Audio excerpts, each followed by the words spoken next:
Então, às vezes, nós como missionários, né, nós chegamos num local, a gente sente um impacto de uma cultura diferenciada, de estruturas nessa cultura que, às vezes, nos colocam numa posição de timidez, ou a gente fica, né, meio acuado, inseguro, né, quando é um idioma, muitas vezes, diferenciado, mas é necessário um tempo de aprendizado, né, e tempo de aprendizado inicial, aprendizado da cultura, da língua, né? Isso é muito necessário, porque às vezes a gente, como brasileiro, né, nós somos muito empreendedores, né? E a gente gosta de sempre empreender, mas às vezes Deus nos chama, né, para, em primeiro lugar, a gente está ali, né, aos pés de alguém que já conhece a cultura, já tem uma experiência, já entende do local, já teve experiências boas e ruins, né? Teve vitórias, também teve derrotas, então isso acontece conosco ao longo da caminhada, isso é normal acontecer.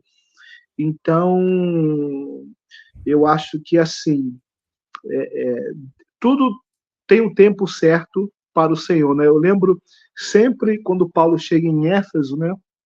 Paulo chega em Atenas, nós temos ali poucos convertidos, mas a gente vê em Éfeso pessoas vindo às praças queimando os livros. E três coisas interessantes aconteceram ali, que me chamam muita atenção, três versos que dizem o seguinte.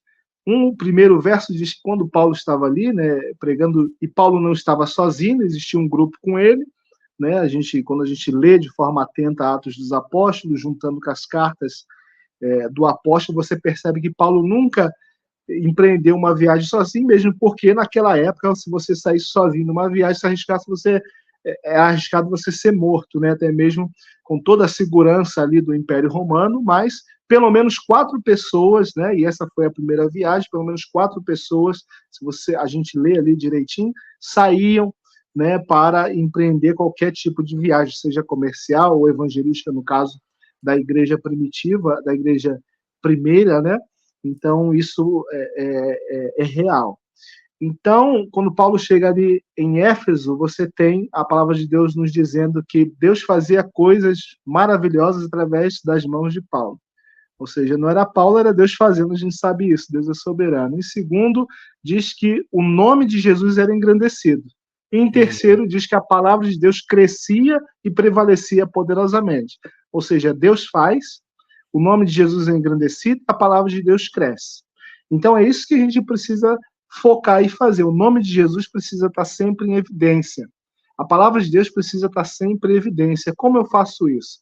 Eu faço isso, né, chegando em um local, visitando pessoas, me arriscando no idioma, falando mesmo erradamente, mas falando, eu preciso falar. Ninguém aprende um idioma somente estudando na cadeira, mas falando. Essa é algo que a gente, quando nós nascemos, ninguém ensinou gramática portuguesa para nós.